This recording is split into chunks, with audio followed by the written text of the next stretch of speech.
అధ్యక్ష గౌరవ సభ్యులు 2019 నుంచి 24 వరకు చంద్రబాబు నాయుడు గారు పారిపోయారని మీరు అంటున్నారు అధ్యక్ష.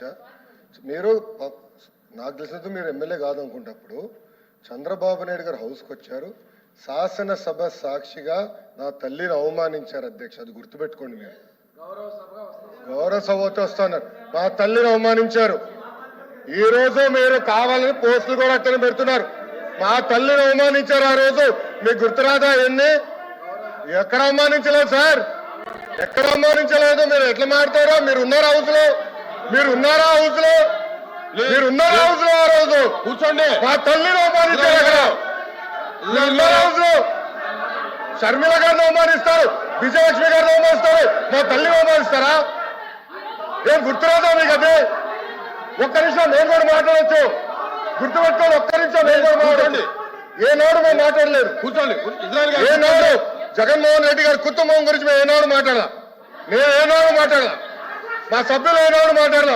కూర్చోండి. శాసనసభ సాక్షిగా మా తల్లిని అవమానిస్తే కూర్చోమంటారా? కూర్చోమంటారా? 22 వరకు చంద్రబాబు నాయుడు గారు ప్రతిరోజు హౌస్కి వచ్చారు, ప్రతిరోజు హౌస్ నిలబడ్డాడు, సింగిల్ గా నిలబడ్డాడు, సింహంగా గుర్తుపెట్టుకో. సింగిల్ గా నిలబడ్డాడు, పోరాడాడు. ఆ రోజు మా తల్లి అవమానించారు కనుకనే బాధ తట్టుకోలేక సభ బైకాట్ చేసి బయటకు వెళ్ళారు. కానీ ఎమ్మెల్యేలు ఉన్నారు ఇక్కడ. నిమ్మల రామారెడ్డి గారు వెళ్ళారు, స్వామి గారు ఉన్నారు, ఇతర గొట్టపాటి రవి గారు వెళ్ళారు. అది మాకున్న చిత్తశుద్ధి అండి. ఈరోజు మీ ఎమ్మెల్యేలు ఎందుకు రావట్లేదు అని అడుగుతున్నా. 10 మంది జగన్మోహన్ రెడ్డి గారు కాకుండా 10 మంది ఉన్నారు, రాలేదు. మా తల్లిని అవమానిస్తే ఏం కూర్చోమంటారు? ఇంకా మాట్లాడతాం. మేము మనుషులు కాదా? సొంత తల్లి అవమానించారు సార్ ఆ రోజు. మాడుకున్న కూర్చోమంటారు. అయితే తెలియకుండా ఏదంటే అది మాడితే ఎట్లా అధ్యక్ష? ఎందుకు ఆ రోజు బైకాట్ చేస్తారో మాకు తెలుసు. నేను అక్కడనే కూర్చోండి. కూర్చోండి ప్లీజ్ ప్లీజ్ ప్లీజ్. ఎల్ఓపి గారు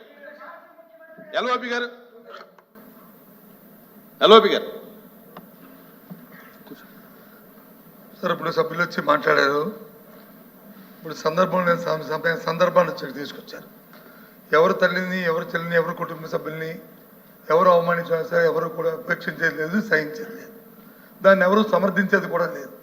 దాన్ని ఎప్పుడు కూడా సమర్థించాం దాన్ని. అది అలాంటి సందర్భాలు వచ్చి మళ్ళీ మనం లేని సందర్భాలను ఇక్కడ తీసుకొచ్చి సభల్లో ఉండి ఏ సందర్భం మాట్లాడుకుని ఏం చేసిన రికార్డులో ఉండదు అధ్యక్ష. రికార్డులో లేని విషయాల్ని, అవసరం లేని విషయాల్ని ఇక్కడ తీసుకొచ్చి అనవసరంగా హోందాగా మనం ప్రవర్తించాలి అధ్యక్ష. ఒక తప్పుగాని దాన్ని మేము సమర్థించట్లేదు, ఎట్టి పరిస్థితుల్లో సమర్థించట్లేదు, ఎట్టి పరిస్థితుల్లో సమర్థించట్లేదు అన్నారు. ఎట్టి పరిస్థితుల్లో సమర్థించట్లేదు అంటారు సార్.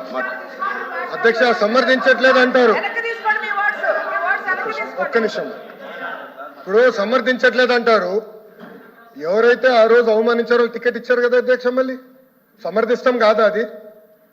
ఎవరైతే మా తల్లిని అవమానించారో వాళ్ళకి మళ్ళీ టికెట్ ఇచ్చారు, వాళ్ళు ఓడిపోయారు, అది డిఫరెంట్ స్టోరీ. బట్ టికెట్ ఇచ్చినప్పుడు సమర్థిస్తాం కాదా అధ్యక్ష? అది ఎట్లా మారుతారు అధ్యక్ష? ఎల్ఓపి గారు దయచేసి ఆలోచించమని కోరుతున్నా. ఆ రోజు సమర్థించారు, టికెట్ ఇచ్చారు, ఓడిపోయారు ఆ వ్యక్తి. దానికని ఏమంటారు అధ్యక్ష? సో దయచేసి ఆనాడు చంద్రబాబు నాయుడు గారు 2.5 సంవత్సరాలు నాకు గుర్తున్నంత వరకు అధ్యక్ష 2.5 years హౌస్కి వెళ్ళారు. దాని తర్వాత ఎప్పుడైతే మా తల్లిని అవమానించారో అప్పుడే బయటకు వచ్చి వీడియోలు ఉన్నాయి, ఎవరేం చేస్తారో తెలుసు, రాష్ట్ర ప్రజలు ఆనాడు చూశారు, అన్ని బయట ఉన్నాయి అధ్యక్ష. మళ్ళీ ఎందుకు సమర్థిస్తారో రాకపోతే అర్థం అవట్లేదు. ఒకసారి అధ్యక్ష సార్, ఇప్పుడు బడ్జెట్ మీద చర్చ కొనసాగట్లేదు. ఆరోపణలు అధ్యక్ష. నేను అన్నదానికి వాళ్ళు మాట్లాడారు. మా నాయకుడు ఇప్పుడే మా లోకేష్ రావు గారు చెప్పారు, సభలో గౌరవ సభలో అవమానించారు కాబట్టి ఈ సభని గౌరవ సభగా మార్చి ముఖ్యమంత్రిగా వస్తామని సభలో చెప్పి మేము బయటకు వెళ్ళాం అధ్యక్ష. సమాధానం ప్రజలకు చెప్పకుండా వెళ్ళలేదు అధ్యక్ష. రెండోది,